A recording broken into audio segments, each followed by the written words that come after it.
It can be a hassle opening the door when your hands are full, but makes it a whole heck of a lot easier with the Screen Assist. For the Screen Assist, as far as the difficulty, with 1 being extremely easy, 5 being more difficult, we're looking right around a 2. As for time, you're probably looking right around a half hour. And as for tools, here's what you'll need.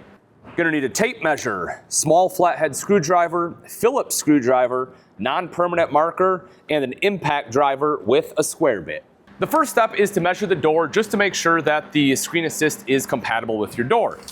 The easiest way to take the measurement is going to be right here in the door jamb, and we're gonna round up about 5/8. So you can see here I'm right around 25.5. We're gonna round up to 26 inches.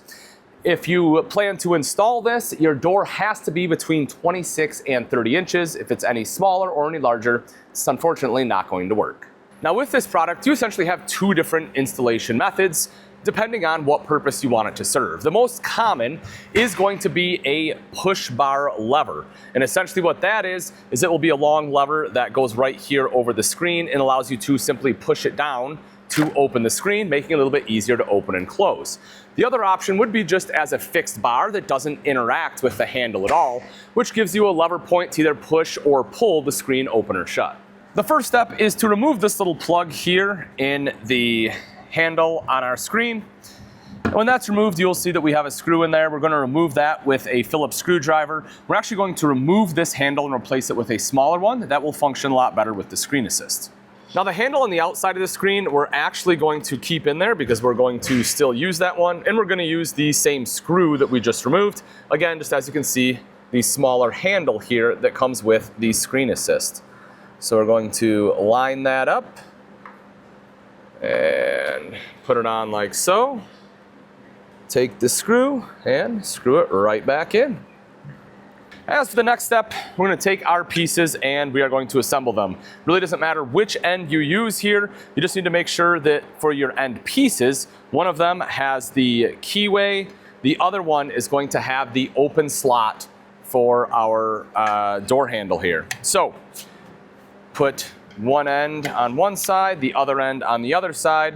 We're then going to take our mounting bracket and we're going to kind of line up the flat sides. You can see where it's flat right here. I'm gonna line that up, kind of push it in sideways and then turn it so that way it locks into place, just like that.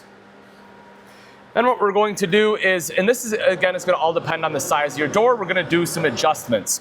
So this line right here is the depth of which this is going to go in. So we're going to kind of, for this one, because it's the smallest, we're gonna push it in real tight, kind of line that up. And then this plate, you want to go right on this raised part of the door. If you put it on this flat part, it's gonna interfere with the door operation. So you wanna make sure it's on the raised part.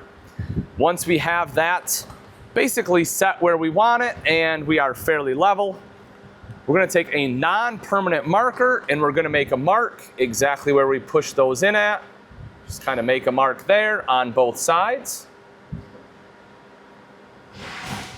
Just like so.